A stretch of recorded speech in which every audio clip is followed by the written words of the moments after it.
Bom dia. Confesso que muito feliz de estar tendo o privilégio de poder ministrar a palavra do Senhor, falar de Deus. E antes de começar a ministrar, eu quero fazer algumas considerações que eu sempre costumo fazer quando eu vou ministrar. Geralmente eu sempre falo duas, hoje eu vou falar uma terceira. Primeiro é que essa mensagem foi algo que Deus falou em particular comigo. É algo que tocou muito ao meu coração.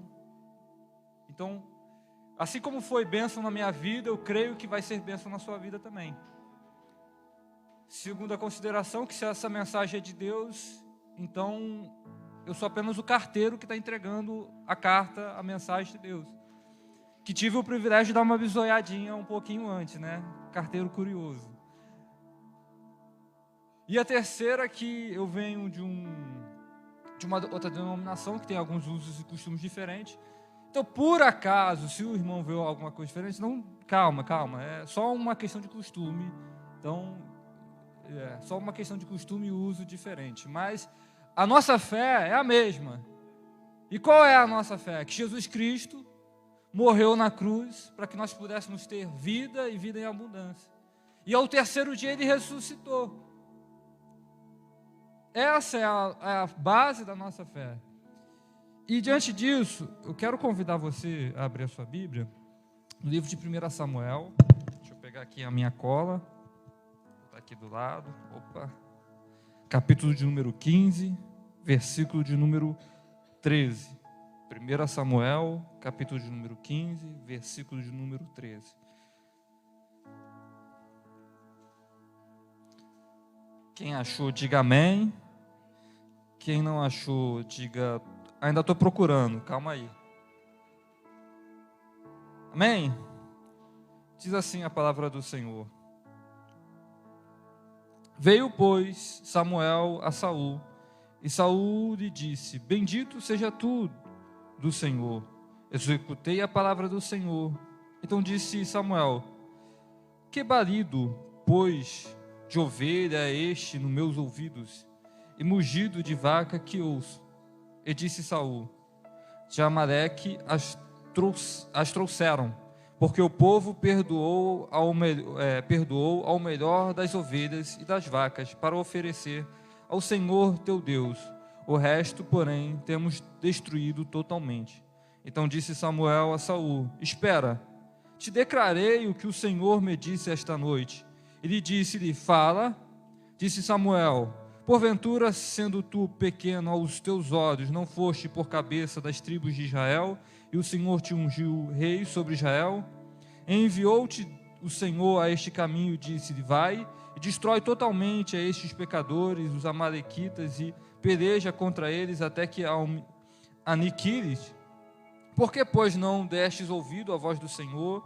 Antes voaste ao teu despojo e fizeste o que era mal aos olhos do Senhor. Então disse Saul a Samuel: Antes dei ouvido à voz do Senhor e caminhei no caminho pelo qual o Senhor me enviou, e trouxe a Agag, o rei dos Amaleque, e os amalequitas destruí totalmente. Mas o povo tomou do despojo ovelhas e vacas, o melhor do interdito, para oferecer ao Senhor teu Deus em Gilgal. Porém Samuel disse: Porventura o Senhor tem tanto prazer em holocaustos e sacrifícios, como se obedecer a palavra do Senhor? Eis que obedecer é melhor do que sacrificar, e atender melhor do que a gordura de carneiros. Porque a rebelião é como o pecado da feitiçaria, e o profiar é como iniquidade e idolatria. Porquanto tu rejeitaste a palavra do Senhor, Ele também te rejeitou a ti, para que não sejas rei. Então disse Saul a Samuel: Pequei, porquanto tenho transpassado o dito do Senhor e as suas palavras, porque temi o povo e dei ouvidos à sua voz.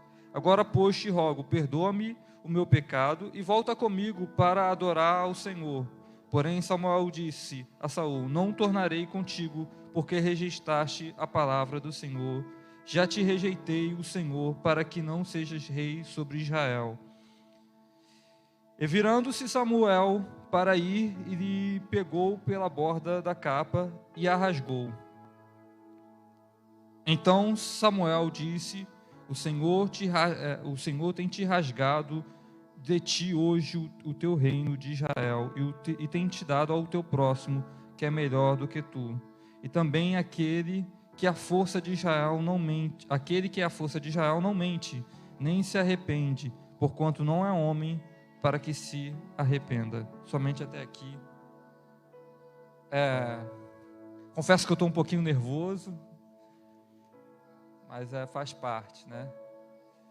Quando a gente acabou de ler essa mensagem, essa palavra, esse texto, a Bíblia está contando sobre o rei Saul, que foi um homem que foi escolhido por Deus, ungido por Deus para ser rei sobre Israel, o primeiro rei de Israel. E foi um homem que teve as suas vitórias sobre os amonitas, quando esses queriam vir sobre Jabes, sobre ali aquele povo em Gade, em Gileade, e ali eles queriam tomar aquele povo como seus servos, eram compatriotas de Saul, e Saul se levanta cheio do Espírito Santo e vai lá, reúne o povo de Israel e vai guerrear para poder para poder não permitir que aquele povo venha a ser tomado como escravo, ser tomado como súditos dos amonitas. Então, se a gente olhar para a história de Saul, vamos ver que é um homem cheio de vitórias. Nós vamos ver ele tendo conquistas militares. Ele vence os filisteus, ele vence os amalequitas. Então é um homem que ele coleciona na sua vida muitas vitórias. Mas é um homem também que colecionou muitos pecados, muitos erros contra Deus. Se nós olharmos para a história desse homem, nós vamos ver ele, como nós acabamos de ler, desobedecendo uma ordem direta de Deus, que era para ele, quando fosse para a batalha, aniquilar aquele inimigo.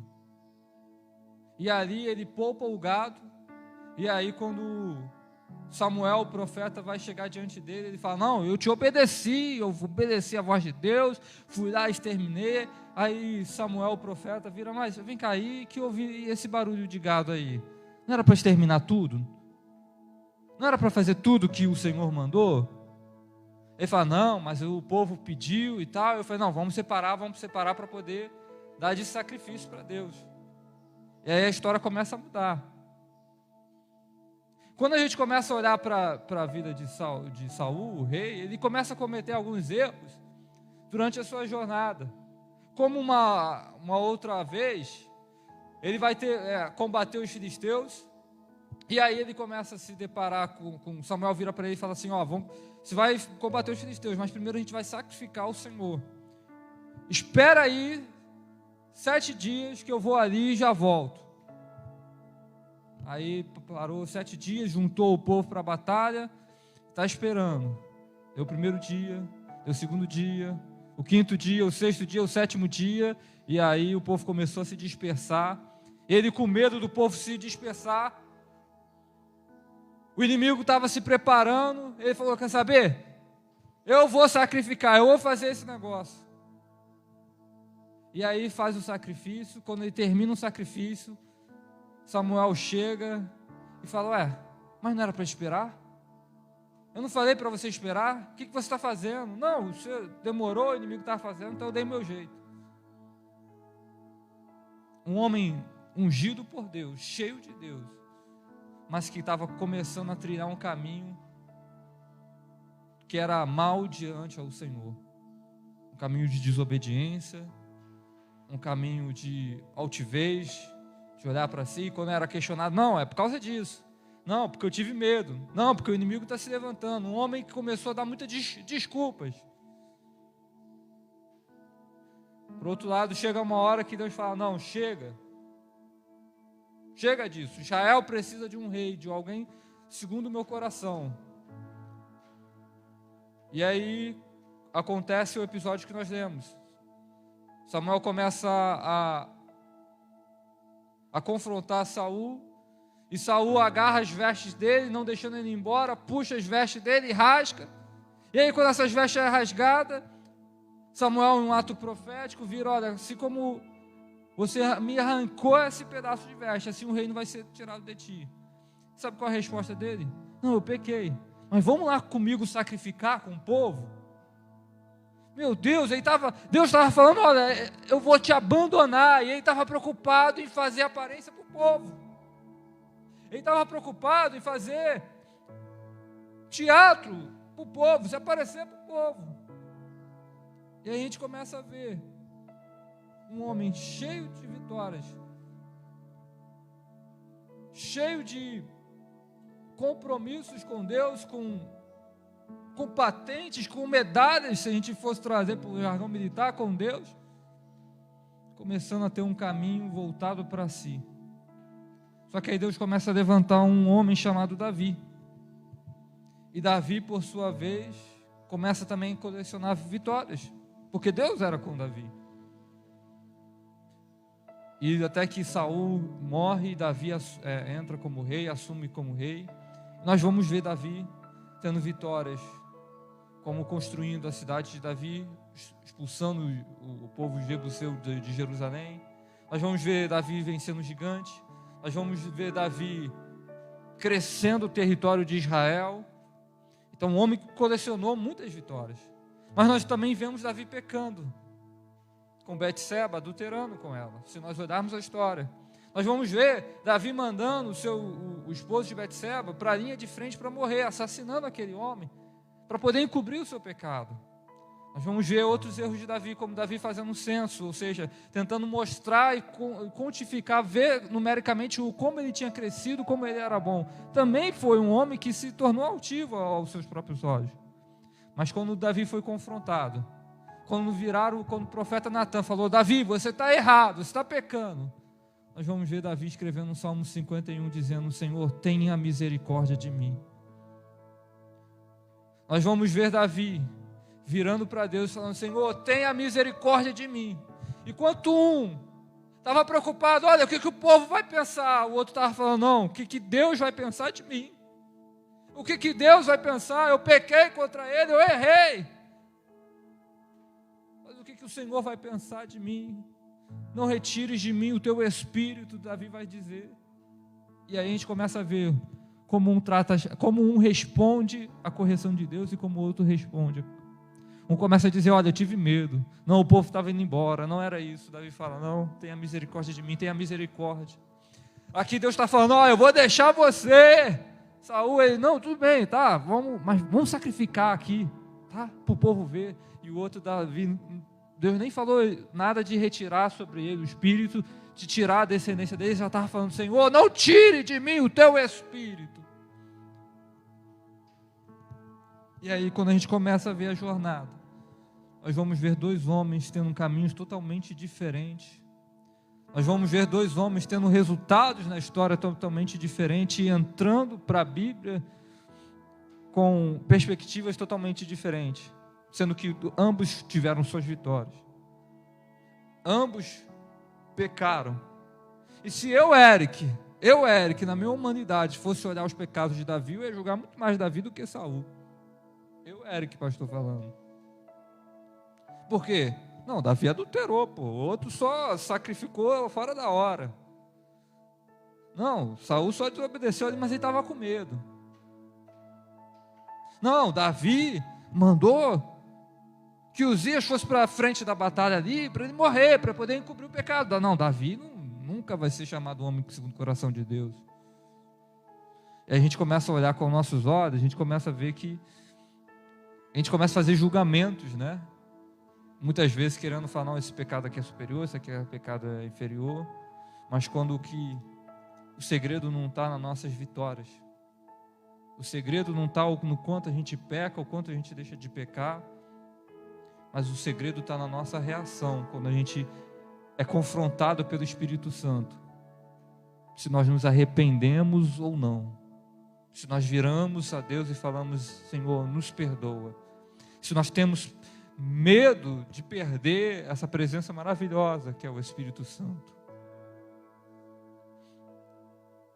E Davi tinha esse coração quebrantado. E a palavra de Deus vai nos falar que Deus, Ele não rejeita um coração quebrantado. Então não importa o quanto você vença, ou o quanto você fale, o quanto você conquiste troféus, ou o quanto você errou, mas o que importa é quando você fecha a porta do seu quarto, dobra o seu joelho, o que você fala diante de Deus. Isso vai fazer a diferença. Então, se nós pudéssemos hoje resumir essa mensagem, você fala, qual foi a mensagem? O que Deus quis dizer para nós? O que Deus quis trazer para nós? A mensagem seria que nós possamos nos arrepender dos nossos pecados, porque é chegado o reino dos céus. Tudo isso vai passar. A nossa saúde, o nosso salário, a nossa juventude, a nossa casa, essa terra, tudo vai passar, mas a palavra do Senhor não vai passar. E a palavra que o Senhor nos tem é que o Senhor não rejeita um coração quebrantado. E se Ele não rejeita, eu vou quebrantar o meu coração o quanto precisar. Nós vamos quebrantar o nosso coração o quanto nós precisarmos, para nós chamarmos a atenção de Deus. Por que, Eric? Porque Jesus já dizia, arrependei-vos, porque é chegado o reino dos céus. Se Jesus, há cerca de 2000 anos atrás, já falava isso, que era chegado o reino dos céus, então, meu Deus, eu estou atrasado, eu preciso me arrepender muito mais todos os dias. Se João Batista, antes de Jesus, já falava, está chegando, imagina agora. O que nós não podemos perder é isso. Então, Eric, quando nós olhamos para a Bíblia, nós vamos ver que esses dois homens foram marcados com isso. Foram marcados por essa história. E quando nós olhamos para Saul, hoje em dia a gente vai falar sinônimo daquele que foi rejeitado por Deus. Saul, aquele que foi rejeitado por Deus. Davi, o homem segundo o coração de Deus. Davi, o homem segundo o coração de Deus. Virgínia, a mulher segundo o coração de Deus. Vanessa, a mulher segundo o coração de Deus. Pastor Gideão, o homem segundo o coração de Deus. Que nós possamos, então, olhar e ser como Davi, com o espírito quebrantado. Porque no final o nosso sucesso não é nessa terra. O nosso sucesso não é nesse mundo. O nosso sucesso não é nas nossas patentes, nas nossas vitórias, no nosso troféu, nos nossos troféus, nos nossos diplomas, no nosso salário, na nossa casa, o nosso troféu é no céu. Esse é o maior troféu que nós possamos ter. Porque vai chegar um dia que vão olhar e vão falar, eles foram homens segundo o coração de Deus, eles foram mulheres segundo o coração de Deus. Aquela igreja lá em Jardim Maracanã, aquela igreja, a primeira igreja batista, tinha homens e mulheres segundo o coração de Deus. O nosso sucesso não está no quanto nós ganhamos ou o quanto nós deixamos de falhar, mas está no quanto nós nos arrependemos dos nossos pecados. E assim eu agradeço essa oportunidade em nome de Jesus. Amém e amém.